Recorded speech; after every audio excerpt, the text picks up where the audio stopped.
Is it too late to start a podcast? Let's be honest here.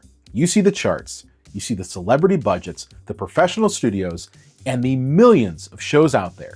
And you might be thinking, am I too late to the podcasting party? Guess what? It's not too late at all. The barrier to start a podcast has never been lower. In fact, you have a production studio right inside your pocket right now. But to compete amidst all of the other shows out there, you need a new playbook. So in this video, myself, along with my fellow podcasting pros, Matthew Passy and Emilio Tello, are going to cover everything from the strategy to get you started, the gear you actually need, and even the hosting setup to reach the largest audience possible. We're taking you from zero to live. So let's get to it. First up, ask yourself this question.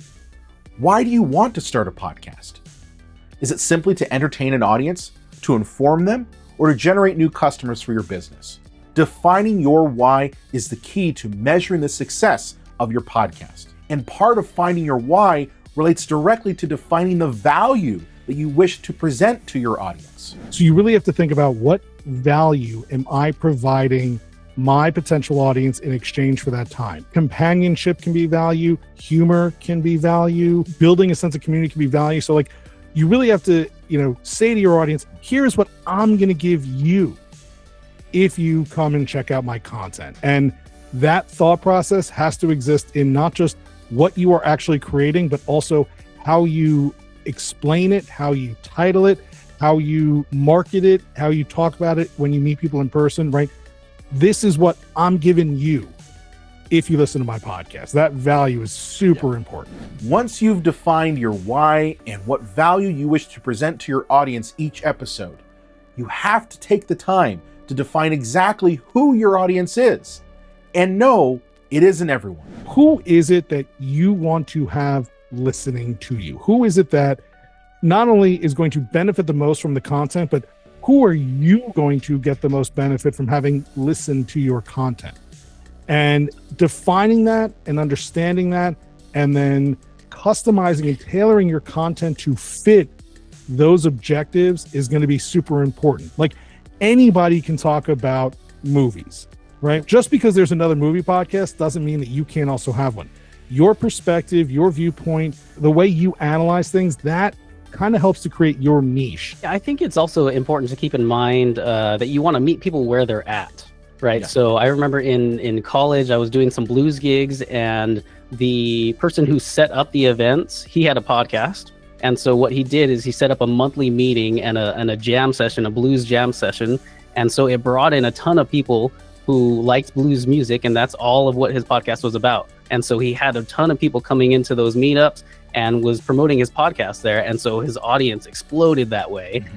Because he was meeting people where they're at, what they're interested in, and that way he drew them into him rather than having to go and even finding that exact audience. So you know who you're talking to. But here is a question that haunts every new podcaster. What am I going to talk about? The truth is, you don't have to guess. If you know where to look, your audience is already telling you exactly what topics they want to hear. Research the questions that they're asking. I will go to YouTube.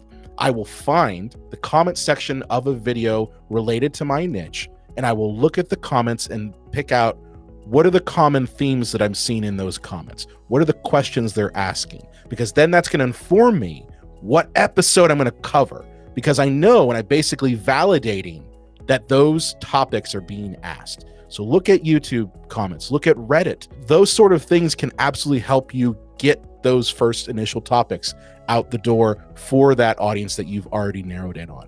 Curiosity is an amazing tool for podcasters. Curiosity in your topic, curiosity in your guests, curiosity in your audience and what makes them tick.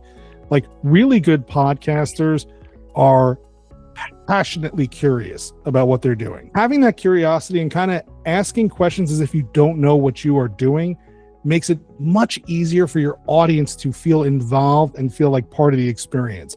A lot of times when we are experts, we talk about things and we assume the audience knows everything that we know.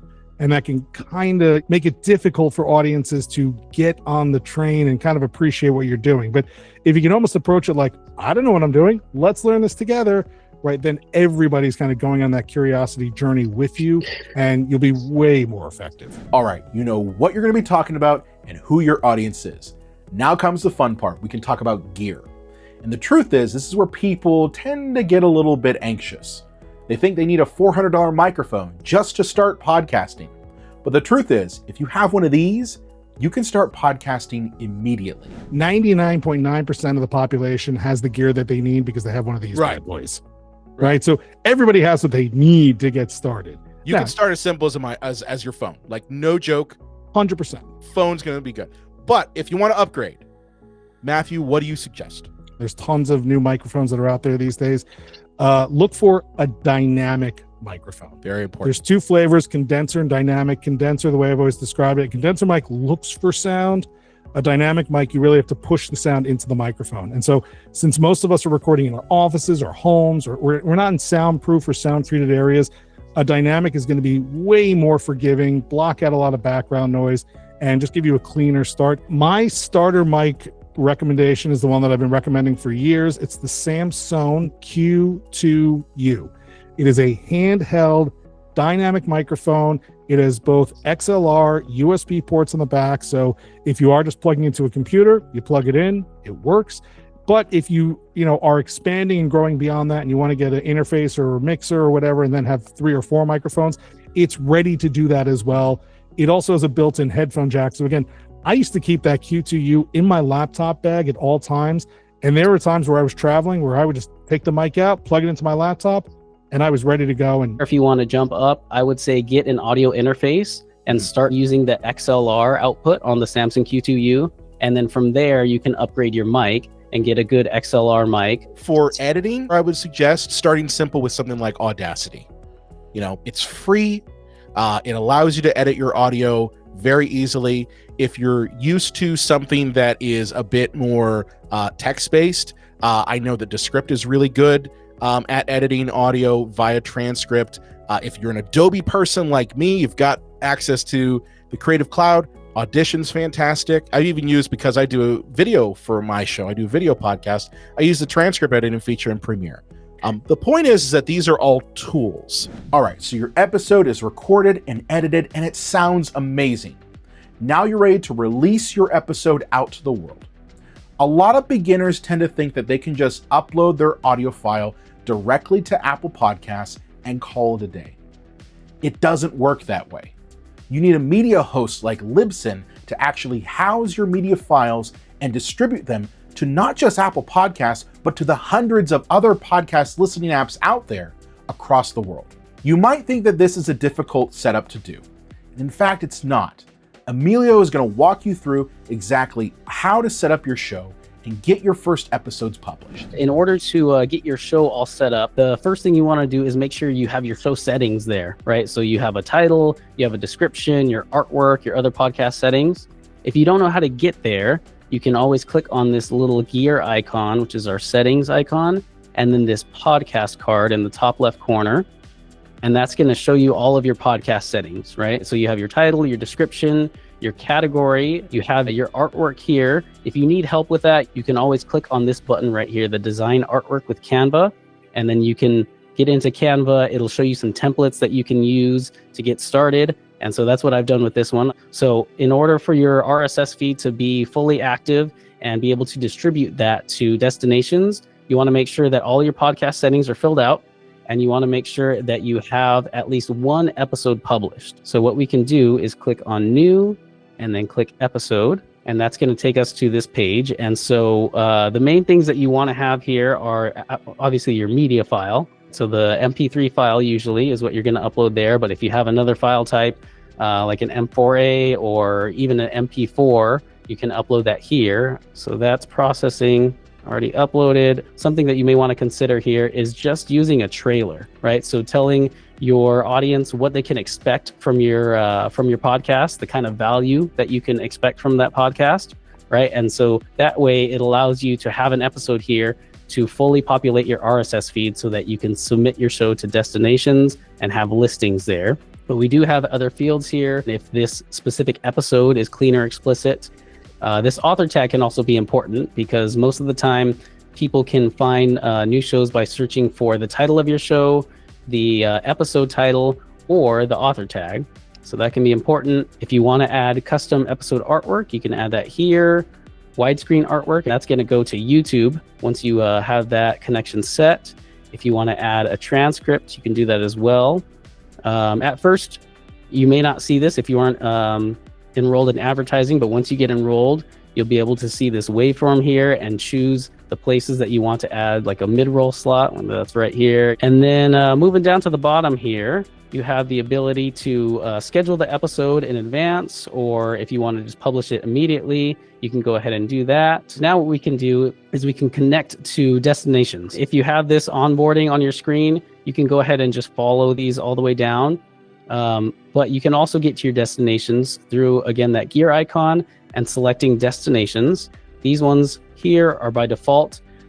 This connected label here, I want to be clear, that is your RSS feed that is now connected and ready to be submitted to Apple Podcasts. So your Libsyn Classic feed, the one that can go to Apple Podcasts, is all set and ready to go. That doesn't automatically mean that your show is listed on Apple Podcasts yet. So you're going to want to go ahead, go through and click Edit, click Next, and then from there, it's going to show a screen and show you whether you want Libsyn to submit the show for you. And if you want to do that, go ahead and click Submit. Or if you want to do it yourself and submit your show manually through Apple Podcast Connect and you have your own Apple ID, we have links for you here. You go to Apple Podcast Connect, you copy your feed URL, and you go ahead and submit your show there. Spotify, if you click Edit on that, this one is real simple. You select your country of origin, you click Approve, and then you click Save, and then your submission will be sent there. That is also going to be the same with a lot of these other ones. Say it's iHeartRadio, you can click Add, you can click Approve, click Save, and it'll send your submission there. And just like that, your podcast is live. You have the strategy, the gear, the hosting, and the distribution to get your message out to the world. Now, if you don't have a media host for your podcast yet, don't worry. I've put a link down in the description to get started with Libsyn for free. Libsyn is the industry standard for a reason, as we provide you the tools to launch, grow, and monetize your podcast from day one. So go click the link below, get your account set up, and launch your podcast today. But remember, launching your show is just the first step in your podcasting journey. If you want to learn how to monetize your podcast, even with a small audience, do me a favor and check out this video.